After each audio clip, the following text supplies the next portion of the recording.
Well, hello everybody and welcome back to G-Bear's Off-Grid Ways, a homestead in the desert. And here we are on July 16th, 2020. And I spent most of the day out today picking up materials that I need. I'll show you that stuff in a minute, but right now I'm out here because I wanted to show you. I wish I could get this on video, but I'm going to pat myself on the back because last night, the critters tried digging through the dirt, and they came up on wire, and they gave up. So they chewed a little bark off the side of the tree. Well, all of them are the same. They tried getting in, they hit wire, couldn't get in. Well, yay, I beat them at their own game so far. Now I'm going to put something down so that they can't get to the tree trunk. Now, I never seen a Mojave Desert ground squirrel actually climb a tree before. But today I was sitting there in my little front room having my breakfast, and I looked out the window and I saw one of the little suckers was sitting right here on the branch and chewing the bark right there. Okay. Well, without getting into too much detail, don't worry, he'll never do that again.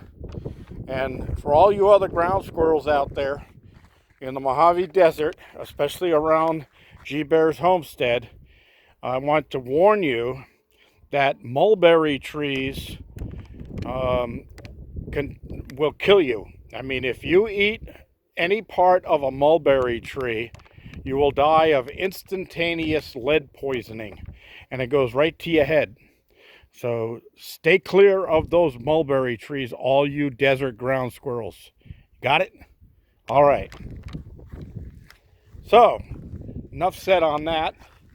Let's move on up. This won't be a very long video today because, like I said, I spent most of the day out traveling around, going store to store, and there are certain things out there that just aren't really looking good for the economy.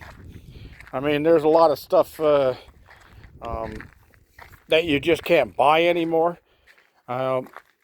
When my friend Pierre from Ontario, Canada was here, he offered to buy me a face shield for when I was grinding metal and helping him fix up his wood-burning stove for his bus. Well, instead of the face shield, he ended up buying me a auto-darkening welding helmet, which actually stays clear when you want it to stay clear, and it only goes dark as soon as there's an arc from the arc welder in front of you. That works great for welding. But I wanted one of those clear face shields so I wouldn't have to wear one of those smothering masks over my nose and mouth in 100-degree temperatures. I mean, you know, some of you people that are living out there in the world that don't have to deal with, like it was 104 at the store I was at today. And I put that thing on before I got to the store. I was already sweating from my upper lip inside of the mask. It's just too hot to wear something like that.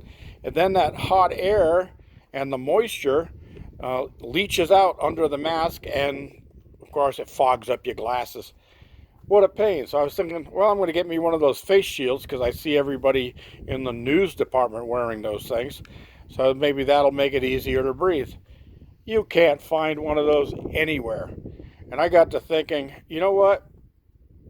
If I needed to do some work and grind metals or something like that, and I needed a face shield, there's none out there to be had because of this stupid COVID-19 crap. Well, I hope something gets done about this soon. Anyway, without going on into another rant, let's head on inside here and I'll show you some of the materials I picked up today. Well, I got them all set up on the table here right beside my beer so that if I get thirsty while I'm talking, I can take a swig. All right. So, first thing, this wire. This is what I was talking about. Okay, this is the 14 gauge, 14.2 low voltage cable. And the thing about this that you want to really pay attention to is, I don't know if it says it on the label. Let's see. No, it doesn't. But on the wire itself, let's see if I can get this in here. Sunlight resistant, direct burial only. 30 volts AC or low voltage. So this will be low voltage. It'll be a 12 volt cable. And it's just two cables hooked together. Now the thing about this is direct burial.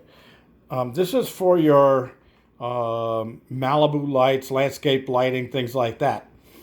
I use the 14 gauge. They also have 16 gauge, but 16 gauge won't carry enough current over a longer distance. And I'm going to be running about 22 or 23 feet of this stuff down into my water tank. And this will be submerged in water for most of its life. So I wanted to make sure that the water didn't affect the outer casing of this, and this is designed so that it won't. The other wires that I was using on the other bilge pumps that I used in my tank, I was just using regular THHN wire, and water always seemed to get through to it, and it would short out the pump itself because you got a direct short across the wiring. Okay, while I have the wire in hand, I'm going to teach you something about wire. And on the wire, let me see if I can get this in focus. Okay, you saw it when I was holding here. The bottom section of this 2-strand wire has white writing on it. It tells you all about the wire. The other side is solid black. Okay, so you can choose to use that either way you want, but for most of us who are in the wiring, electrical fields and stuff like that, we always use the one with the markings on it to be positive, the other side negative. Okay, so the solid black is negative, just like on DC voltage you have red and black wirings. Red is positive, black is negative. So just remember, solid black, negative.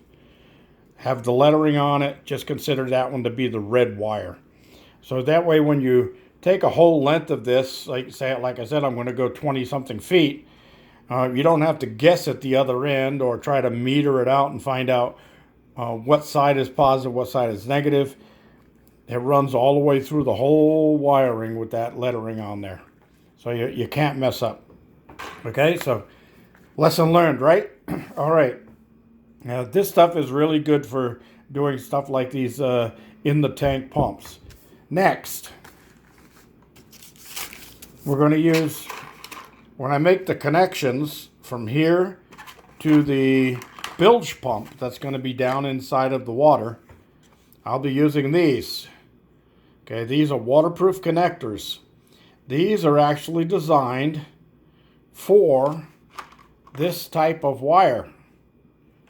This is what you're supposed to use on Malibu lighting under the ground where it's going to be in water or anything like that. Inside of these units, there is a waterproof, like a silicone type product in there. So when you put these things on there, it will actually seal your connection from the water. Okay. Now, these are great for out in your yard for irrigation and that kind of stuff, but I want to go one step further and make sure that water doesn't get in. So I'm going to use this. Okay, this is JB Weld, and this is the water weld. Okay, this has got a 1300 PSI, sets in 25 minutes, cures completely in 1 hour.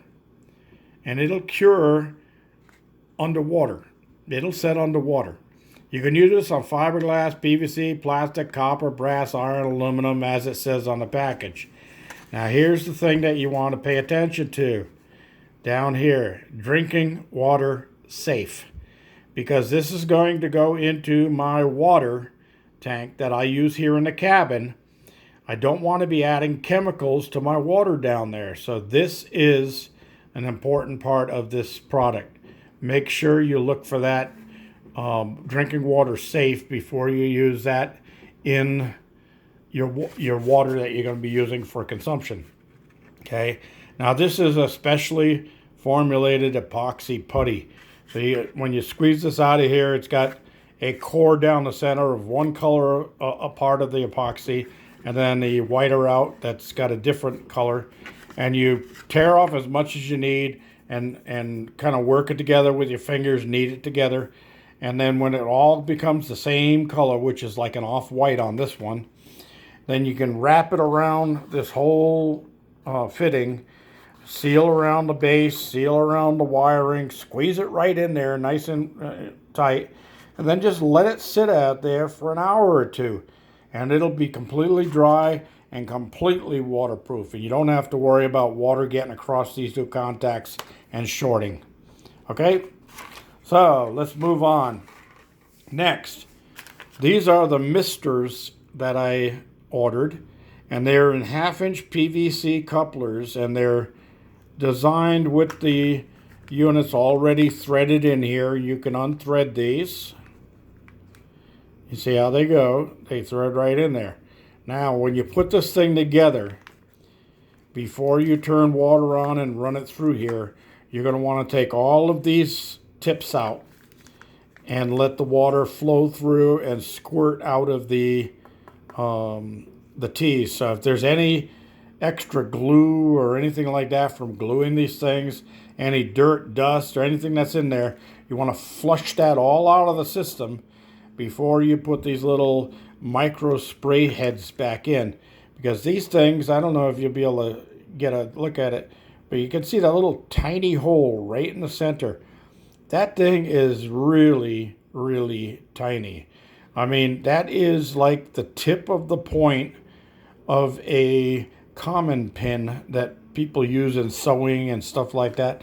Just the tip of it, not any further than just the tip of it. That's how tiny that little hole is. So these things would block up very easily. So the reason that I'm bringing that up is because here's something else you would want if you're going to use a mister. Home Depot sells these. They're about 15 bucks. Okay, so this is used with misting systems, and there's your product number on there in case anybody wants to look it up or order them online through Home Depot and get them delivered, whatever. Okay, here's the information from the companies. They're made in China. Of course, what isn't nowadays, right? So the funny thing is that these are made in China and then shipped through Mexico before they come to the United States. Something not right about that. Anyway, next you want to know is on these things, when you pull these off, that is not pipe thread. That is garden hose thread. Okay? So, this is a garden hose connector, and that will thread onto there. Okay? See how that went on there? Now, this goes to 1/2-inch iron pipe thread, and I'll be using a male adapter to go to 1/2-inch PVC pipe, which all of these things will fit on. Okay, now if you want to order those online, I got them on Amazon, and this is what they're called: Cozy Cabin 1/2-inch PVC splitters. Okay, so if you want to order those, they're not that cheap, but these are really good ones. But you want to put one of these in line, and this thing is going to trap all of the little junk that would normally get caught into these little tiny tips. So make sure you buy this stuff. Okay, now This side is female. And on the female side, there's a little arrow right there. So that's the direction of flow. And the reason that you have the female end on here is because this can fit right on a regular garden hose. So if you take the end of your garden hose, there'll be a male end on that. You can screw this onto it. And then on the other end of this, you can screw your your cheapo misters here that come with a female hose connecting end on the ends of those. You can screw that onto this end, and then you can use this for those little cheapo misters. My system is going to be a solid system with 1/2-inch PVC pipe running a 100 PSI pump through it. So I wanted to make sure that I got good connections on everything. And I'm thinking I will, at the location here, I will probably put a 1/2-inch PVC union so that I can unscrew that apart without having to mess with the threads that are sealed on the pipe here. And then I can take that apart there and take this out, unscrew it off the other end, and replace it as needed. All right, so we got all of that done. And that's about all I have for today. I know I went a little bit long, but I wanted to make sure I got all this information out to you.